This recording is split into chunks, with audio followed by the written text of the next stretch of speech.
7 times award-winning promoter. I remember I was doing so well that I was like, I'll crush anyone. And I went to this award ceremony that I got invited to. I booked a table, brought all my friends, and we're like, yo, they're about to call us. We probably won for sure. We had a crazy year. And I was. And as soon as they didn't call my name, I'm like, did I just lose? And that moment, like, it crushed me, but it also motivated me. Would you say you're successful? No. No. I believe we have a bright future ahead of us, but we're just getting started, you know? We're the #1 influencer party in the world probably at this point. It happened back in 2023 when I booked the biggest star on Netflix. And I'm like, I wrote on a piece of paper, I should book Dynasty Affairs. Hopped on a Zoom call, boom, she ended up in Burlington. And then from there, that was the birth of influence because... How's the mic? It's good? Yeah. All right, cool. Okay, perfect. Mr. Vincent, let's go. Deshae, Right. nice to meet you. This is our first time meeting. Yeah, It's a real interaction. This usually happens for all these interviews. I Yeah? usually meet them for the first time. You don't like prep a day before or anything? Nah, like I usually like when people reach out to me, it's usually like we meet up that first interview. On that day? Yeah, I never met Rory before. Oh, really? I never met Kia before. All these guys that interviewed me, I met them. Like even Matt and Zohid that run Coffee Party, we did an interview way back. And looking back at these interviews, it's kind of interesting to see how much I've grown and how much everyone around me grown, like in their businesses and as a person. So it's kind of fascinating. So I want to talk to you. 7 times. The only thing I know about you is what I seen on social media. yeah, So 7 I'm times. really good at marketing. 7 times. Yeah. I can see that. 7 times award-winning promoter. Yeah, Founder and CEO of Dynasty Affairs Inc. yeah. Your brand with influence. Yeah, And your vodka yeah. brand. Which is right here. Who am I sitting with? Deshae Maitland, man. Yeah, we're sitting actually at the venue that I'm part owner in. I think this is a fascinating story because at one point in my life, I was really in the West End. I was really in Mississauga for the most part, making a killing, a lot of money. And I was very comfortable. And I never thought that comfortable would ever change. I didn't think I would step out of my comfort zone. I didn't know my income could change overnight. And I did really well there for about 2-3 years. I was actually there longer, maybe 6-7 years before that. And then as I went to a specific venue, I'll just say at Porthouse. Yeah. They opened a couple other locations because business was doing really well. They're making a lot of money, including myself. And that's really a great relationship with the venue is when both sides are making money, not just one person. It's more healthy. So like I said, I ran 3 venues for them. They had 3 franchises. I ran all 3, did all the marketing, all the promotions, all the branding, and it did really well. Did exceptionally well that I was able to purchase my first condo in under 3 months, which is... In under 3 months? Under 3 months, yeah, it's pretty crazy. It was just a summer of just chaotic madness, you know? That just shows how quickly your life can change. Yeah, so I mean, yeah, it did change. And, you know, a year after, things happened where, you know, incidents happened where it affected the brand and the brand got lower and lower. And I want to tell you something, it's never about the money because if you chase the money, like you'll lose something in the process. And that's the sacrifice you have to take. And for me, I was making a lot of money, but my brand was shit. I'm not be honest with you. Like I wasn't, like Porthouse is a bar. It's not a prestigious nightclub. The brand recognition for me at that point, I was making good money. I did really well. And everything happens for a reason because maybe if I wasn't there, I wouldn't have a condo, right? But, you know, I did what I could, saved up, bought a condo. And then fast forward, the business just went downhill. And the relationship wasn't healthy anymore. And we're, you know, going back and forth, fighting, arguments. And I had to make the decision to come here. And I came here and I was super on my feet because I had to make a name for myself all over again. Before I had a big name for myself, doing really well. I was still winning awards, still killing it, making a lot of money, had a big organization, had people managing each location for me. It was a crazy operation that kind of molded me into hardworking now, but I came to Ultraviolet and I had to make a name for myself because I went from Mississauga to Toronto. And I remember a club owner, Paul Fakach, good friend of mine, love that guy to death. He told me, he's like, yo, listen, you can make a lot of money in the West End, but you're not going to be relevant if you're not in Toronto. Toronto is a different market. It's a different animal. When he told me that, that's when I'm like, yo, I think I should come downtown. And I made that leap to come to Ultraviolet. 2 years later, I'm a part owner. 2 years later, you're a part owner. Yeah. And we also own the restaurant right beside, which is called The Good Son. We are ranked the number 4th pizza in the world. In the world? Yeah. In the world. Yeah. It was on Blog TO like a couple of years ago. Oh, that's crazy. That's yeah. wild. We have like an oven style pizza. Yeah, because right beside the door there was a. Yeah, it's pretty fire. We were looking at the menu because we were just next sitting level, down, right? next level. But yeah, man, it's crazy. Like, I just want to show you that I was making so much money, bought a condo, I was top in the world, and then my whole business crashed down. And the only option I had was my back was against the wall, and I had to come downtown, which is Ultraviolet. And I made that leap, and I was so scared because I was like, what if I don't make the same money? What if I don't do well? What if I fail? What if they fire me? There's a lot of things that you think of in that moment, but I just did the best what I could, worked hard, put my head down, put in a lot of work. 2 years later, part owner. So when did you start all of this? When did your journey start? I started 15 years ago. I'm 30 now. I started when you were 15. Yeah, I did high school parties. Oh, so that's how you started? That's how I started. You were hosting high school parties and stuff? Yeah. You were the popular kid? Yeah, I was the public kid. Yeah. Some of the public kids don't really end up making it, and some do, which is cool. But for me, it wasn't about being popular. It's more about having like a reputable brand. So it's not about like being popular, because popular doesn't mean anything. Depends what it comes with it. It could be good or bad. But if it's like trustworthy, then and like respect and honor, like those are good character traits to have. So then, how old were you? Or sorry, how young were you when you made a lot of money and bought your first condo? I was 27. 27? Yeah, 26, 27. That's still, yeah. At least in this day and age. The thing is, my family's super like old school, so like I didn't move out of my place early on, because if I did, I wouldn't save up that much. But because I was living with my mom, I was able to save so much in a short period of time, and it was like aggressive saving. Like I used to spend a lot of money. Like I went yesterday. And I went to this store, Kith, on Yorkville. Yeah. And I went there because my friends were running late. And I'm like, yo, I'm bored. What should I do? So I went shopping. And I'm in this fit now. And that's the story. Like, I spent a lot of money, but I know how to save as well. So there's periods in my life where I'm like, yo, I need to save. Because I know when, like, there's always flashes in business. So there's a lot of ups and downs. So when you know you're on the top and you're, like, making so much, you got to be able to preserve it, because you don't know how long it's going to last. Oh, 100%. Like, for example, if I blew all that money, like, I wouldn't have nothing to show, right? I have 2 condos now. Bought my dream car about a year ago, my Porsche Macan. And, 2 condos. My second condo is a pre-construction with Louis Vuitton. I think that's a super cool collab. And that's my favorite brand. It's kind of why I bought it. It wasn't more for, like, investment purposes. It's just more for my own thing. Because, like, I'm getting into things where I want to invest in things I actually like, and be a part of things I like, not just for the monetary, not just for the flashy show Instagram. Just like this is my favorite club in Toronto, and I wouldn't have partnered anywhere else. Yeah. So, nice. I'm happy to be here. Right. 7 times award-winning promoter. Yeah, 7 times, man. Give me a little backstory. Makes me feel so old though. 7 times. So how old? So how long have you been in the business to win 7 times? Unless it was 7 consecutive back to back. So the story is kind of funny.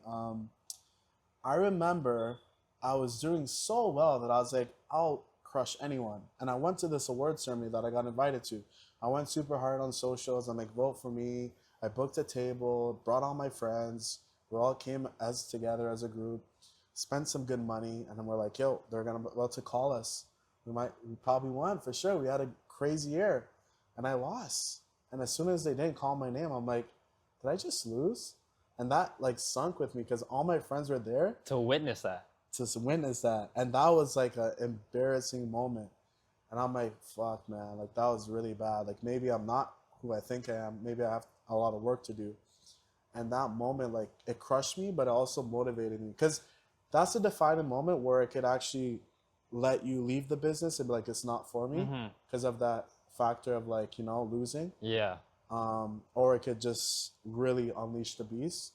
And that's what it did. And 6 years later, I won consecutive, never lost. And then this year I won event planner at the Canada Choice Awards in Canada. Canada Choice Awards. Yeah. Congrats, man. So, I mean, like that was pretty cool, because there was cool event planners on there, and for me to win that, and I don't consider myself an event planner, more of an entrepreneur, of course, but more based off a promoter. Like that's my background. But to be Promoter. recognized as an event planner is a great So accomplishment. six awards for best promoter, and then one for so event 6 planning. awards for best promoter, best host, and new generation, and then best event planner this year. I want to talk to you. Here's a question, because I have a friend who actually works for Okay. Ultraviolet as well, Yeah. and I was talking to him about like navigating like relationships and stuff like that. Yeah. So I want to hear your voice, your point of view, Yeah. your perspective. Relationships, right? Yeah, because I know like for example, if you're here every single night, Yeah. meeting a bunch of new people, you probably see so many faces in and out. Yeah. It's How do actually you- bad though, because some people come up to me, I don't even know who they are. Yeah, how do you navigate? Okay, this person's my friend. Oh, this person I want to have long term. Or this person is just in and out a day. I could tell just off of the first interaction. First impression is everything. Tell you a story. So, you know, there's a lot of people that come around in this business to take from you. And there's a lot of people that value you. So it's easy to know the difference if you've been doing it for so long. So it's like a turn on, turn off switch. And you know who to like chill out with outside of the business. Kind of like a gut feeling because you've been in it so long. Yeah, you've been in it for so long, like you know it, right? It's like second nature to you. You don't have to second guess it. Like you've been doing it for so long and it's so repetitive that you can see through the bullshit, right? Like for example, my friend, which is a really good friend of mine to this day, he's been with me for 7 years, man. 7 years. If I could dedicate this interview for him, he started with me he was a bar back in a venue, and had a partner at the time who's not longer a partner anymore. We parted ways. And shout out to him, he did his thing. Like he brought the whole organization together. And because I was more of the promoter guy, and then the partner that I had was more of the building organization. So he built like teams and stuff. Okay. And I was more like bringing the people, getting the contracts, doing that kind of work. And he was more like team building, more leader. He's more leader. You were more outside. He was more Yeah, inside. Yeah. So you obviously need that. So, so he brought someone in who brought someone in who brought the guy that is my partner now. So it's kind of funny how that works out. But he was a bar back before. Very great kid. Comes from a great family. And he's been with me for 7 years. He's never done anything super fishy and super just like you think about it and like why would you do that? You would second guess it? Yeah. So I made him a partner now just because of how far we've taken it. I didn't want to make him a partner and be like, I have nothing to offer you. Now we have some couple brands under us and like some ownerships and partnerships. So I'm like, now I could offer it to him because he actually gets a percentage of something that's worthwhile. Yeah. Right? If I did it to something where like it's just like nothing, then it's not meaningful. And it's like he worked so hard for what? And people have to value Yeah. what they're trying to be part of too, right? Yeah, You so can't just bring anyone. I made him a good percentage. And his name is CJ. Great guy. Been sticking with me through thick and thin, through good times, bad times. Never once crossed me. Never once snaked me. You know, there's a lot of snakiness in this business that we all know of. That's just the industry we're in, and every industry is like that. But I made him a partner, and it's been very great because I'm able to delegate some things where I'm more hands-off on things, more hands-on on things, and I'm trying to grow internally while he can grow externally. And he's been doing really well so far, so shout out to him. I love that you kind of have like a partner to Yeah. not only bounce ideas, but go through like struggles and tough times The together. thing is, I couldn't sit here and be like, yo, I built everything here by myself. Like the Ultraviolet deal wouldn't have happened if I didn't have him. He has a big role in the company. He's very crucial. I believe we have a bright future ahead of us. Like we're just getting started, you know. I really believe that.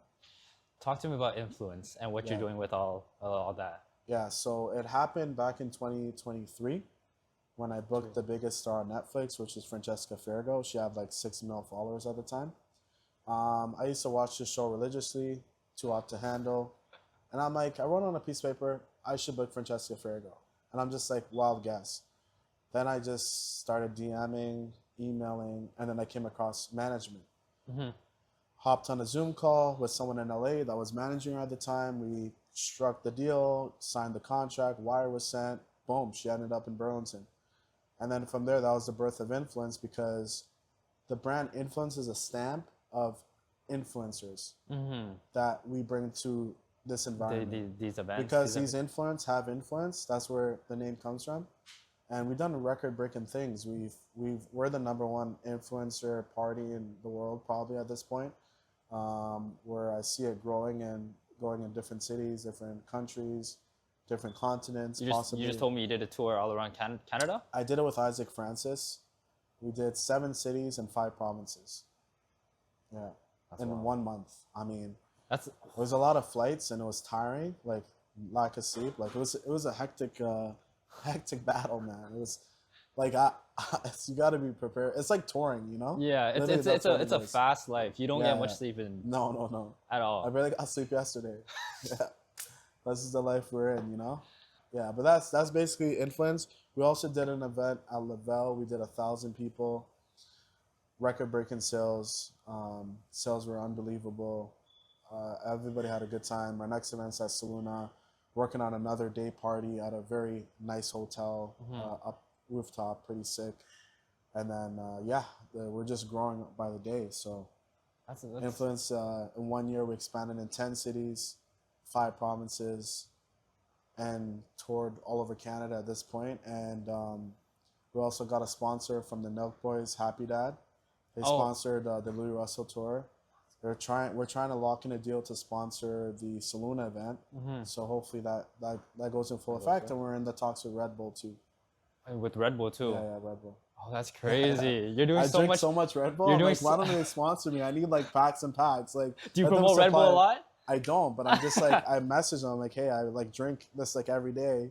It would be cool if I just get free products. Yeah. And replacement of me marketing you guys through my social media and through my brands. And they're like, yeah, for sure, we're interested. And we're just trying to negotiate right now. So when you do these deals, it takes a long time. Like even when you book someone, like I'm booking someone from Love Island with my partner from UV, and it takes a while. It takes like at least 2 weeks. 2 weeks of negotiations, of just negotiations. And then you have to like do more things too. Like it's just not like 1-2 seconds and boom, it's done. Yeah. Like it's a very long process. But it's worth it, right? Speaking of Red Bull, Yeah. your brand, your vodka brand, which Yeah. is, I think you're the only person I know as of right now. Yeah. Like I know I in hope it person stays like that, by the way. I'm joking. that I know in person right Yeah. now that actually owns like Look how cool this is, eh? this. So This is look at this the bottle. This though. is sexy. Bro, look at the bottle though. I know. Yeah, you know what's funny is like it's cool that I do these tours and bring it with me. Yeah. If you check our page, like all these events and influencers that we booked, they all have a picture with the vodka, and that's a part of my rider. I tell them like, hey, if we do this booking, I also have another brand. We want to cross promote it, and if you can't do that, then we can't work together. And you got to make that clear because you can't go into certain situations and scenarios where you're just like, yo, take a picture of my vodka, because they might be going against their rider too. So anytime I negotiate with any influencer that I book, I'm like, hey, just so you know, we want you to cross promote another brand that's gonna like help us with the sponsorship, because the brand does sponsor a lot of our events, billboards that I've done, big celebrities that I've done, big events that I've done. This like allows me to do the booking because it, you know, gives me some money. Yeah. And then in returns, because this is a business, right? It's not like I'm working for free. Obviously, I have partnership and shares, but it has to make sense for both people. Like, you know, if I'm a part of it, the whole point is to grow it. And if they're giving me shares, the whole point of that is to help me grow as well.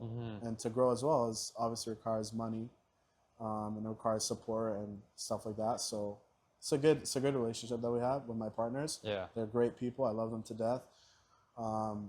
They've helped me tremendously in my business, and I feel like the best is yet to come. I think we're just growing right now. I think what you see right now is just the beginning of something really big going to happen. Like a lot of things happen now, but as we're going through the layers of it, it's only going to grow onto like bigger and better stuff. things. Yeah. Your vision is global, Yeah. I'm assuming? Well, for this vodka, I think really big. I think outside the box. I think like Jay-Z, P. Diddy, like these type of people, these moguls in their respected industries where they use rap, right, to get famous, and then they use their fame to promote another brand, which made them billions of dollars. So I'm using promoting to make me popular, to build, you know, a following, Following, trust, and then use the credibility. network, use the connections, and try to hopefully make this the biggest vodka in Canada, which I believe it can be. That's just like the small scale I see it. And then eventually like either selling it for like 20, 30%, 40%, or maybe not selling it, maybe making a market cap so big that we start acquiring other brands like Diageo does. I feel like that'd be cooler because then I still own the company. Yeah. And I'm acquiring other companies that, because we have the license to do so. Like we have the license to create wine, champagne, gin, tequila. Like we have the license. So, you know, if this market cap grows, then we can use the offset the cost to like open other companies and brands and LCBO, you know? Yeah. So, No, I think all this is cool. I remember first time because I met you. I didn't meet you. Sorry, I saw you off Rory's page. oh, okay, cool. I saw you off Rory's page, and I'm like, who is this guy, Deshae? Yeah. Let me look at him, and I just see all this fancy stuff, all these brands and stuff you're promoting. I'm like, let me take a deeper look, and then that's why we're here today. Nice. I want to dive deep into your background, or aside from all you're doing. Yeah. Who is Deshae before all the fame, all the brands, all the deals, all the money? Who was Deshae before? That's a good question. I am self-made, first and foremost, God-fearing, go to church a lot, meditate, pray to God, very spiritual, and work extremely hard. I think that's a good definition of who I am. Nice. Yeah. Nice. Did you ever have moments where your ego was inflated? Never. Never? Never. How do you keep yourself humble? Even with all of this? I think my family grounds me to the basics. I think having that comfort zone, like being intact where I almost lost everything, I think that's very important, where if you could lose something, you know that it could happen at any time. So that kind of motivates me to know that what I fear most, like I did an interview before and they said, what do you fear most? I think what I fear most is losing it all. Losing it all? Yeah. So like what you gained, like you could lose it in the blink of your eye, you know? So if you have that at the back of your mind, you're always going to be on go mode at all times. Yeah. I like that one. That's a good one. That's like a huge motivator. Because like if you go in that mindset, then you're going to always be like, okay, I have a lot, but I could lose a lot. And I like the way, for example, when you said you were making a lot of money, you were saving aggressively. Yeah. That's what you were saying, right? Yeah. And I like that because I see, especially with nowadays in our, I guess, society, people just like spend, and don't even care about the future. Yeah. Right? Especially with all this debt and etc. It's like the fancy lifestyle and everything. People go into that just to impress other people that don't even care about that. It depends what your end goal is. Like, you know, portraying a lifestyle to make money. Some people do it in careers to like show a different lifestyle. Like I'll give you an example. So rappers, very flashy, nice cars, nice homes, jewelry, like A lot of but jewelry. that's the lifestyle they have to portray to keep an image for people to want to listen to the music.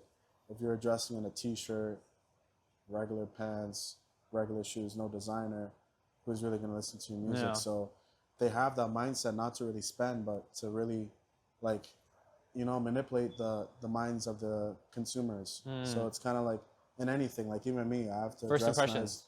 Yeah, you have to dress nice, have a nice car, live in a nice crib. Like that's just the basics to freedom in a way. Like it's like, yeah, you gotta spend, but as long as you do it wisely, you know? Like, Yeah, as long as you're wise with the money. Yeah. You seem like a very wise. Yeah, if you don't Financially wise overdo, person if as you well. don't overdo it, you should be okay. Yeah. You said, when did you start your vodka business, your brand again? A couple years ago. Couple so years this ago? has been around for a bit, and I acquired shares a couple years ago.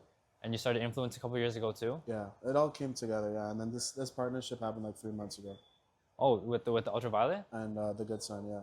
and Good Son together? Yeah, so the Ultraviolet came first, maybe 4 months ago, and then Yeah. Good Son came 2 months ago. But it's like together. It's like in the same building. So It was in the works, but it just took a while.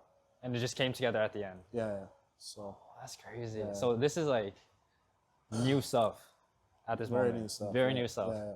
And it's doing really well as well. That's good to hear, man. Yeah. Oh, that's crazy. Yeah, How, it's crazy, how does yeah. that feel?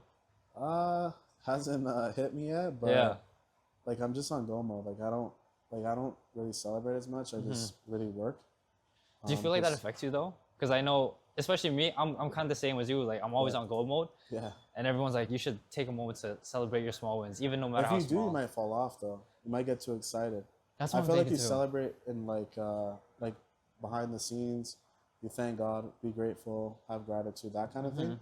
But like to celebrate, like what are you celebrating about? There's more. Like Kobe always says, the job's not finished. So like you gotta not really celebrate, but like you might reflect maybe and like be grateful, be humble. But celebrating, no, not really. Yeah. That's I Kobe like said that it. one. The job's not finished. He was up 3-1 or 3-0 in the NBA championship, and they're like, Kobe, you're up 3-0. Like, how do you feel? He's like, the job's not done. Like, that's Mamba mentality, you know? Yeah. Like, to be honest, you said who's Deshae. Deshae's a guy that sits on his couch, not just to sit on his couch, but I just watch a lot of documentaries, podcasts, read a lot of books, keep my mind busy. I like to watch a lot of billionaire podcasts to like learn what they know, and like because I learned that to become that level, like you have to really manipulate like your brain to think really outside the box to get there, versus just like doing what everyone else is doing. You know, So would because you? you have to like change a industry in a way, like to impact that big. The bigger the problem, the bigger the reward. So Yeah. that's the mindset that I go into it. Nice. Have you ever read It's a marketing book. It's a marketing business book. The Purple Cow. No, I haven't. But I read a lot of books though. Like I've read hundreds. Hundreds. I've read it like at a young age, like 19. Like 19, I'm still in personal development. 19 was a little bit more aggressive because I was like, you know, fresh to it. Yeah. Now it's just mostly like reading like off of like magazines and like not too much books, but more like videos. Videos. Yeah. If you can go back in time and talk to your younger self, little Deshae, Yeah. before everything, I think I would say work harder. work And then harder. And then number 2, work smarter. Number 3, find a mentor. Number 4, really analyze your network and connections, because that's the most important thing. It's not what you know, it's who you know. Because who you know can get you to what you know and how to do it. So that's so important than just what you know. Because I can know a lot of things, but I might not know the right people to get me there. Yeah. And that's the defining factor of like really breaking through, right? So Yeah, I like that. How did you find your mentors? in my industry, I just reached out to the top guy in the business. I'm like, yo, I work for you for free. Turns out he'll pay me and mentor me. It's a no-brainer, right? I got a more extra Yeah. deal. Yeah. So even now, like I have mentors, like in this business, my partner Sako, one of my mentors, he's the one that put together this partnership. Yeah. Feta, Noise, another guy of mine. That guy actually, I was actually retired in the club business, and he brought me back. So you stopped and you I came stopped, back. yeah. Tell me I about was that. getting scammed. I was getting scammed for like a Tell- year, like and- just throwing parties for other promoters. They weren't paying me. I was still young. I was fresh to the 19 plus. They weren't paying me, and then I'm like, yo, this is like a scam. Like, it's just not the same as all ages. Because all ages, I had one guy I was working for a very long time, and he was paying me well. Then I started working for other guys in 19 plus. They weren't paying me well. And then I stopped for a little bit, and then Feta reached out to me. He's like, yo, I think you should get back into it because you're really good at what you do. And then the rest is history. We're actually partners in this venue right now. Yeah. So that was my mentor, like from way back. And then we became partners in this. Yeah. That's a crazy journey. Yeah, it's crazy. Yeah. Let me tell you something. Mentors are so important because he's a real example that when he tells me something and I listen to it, it's always right.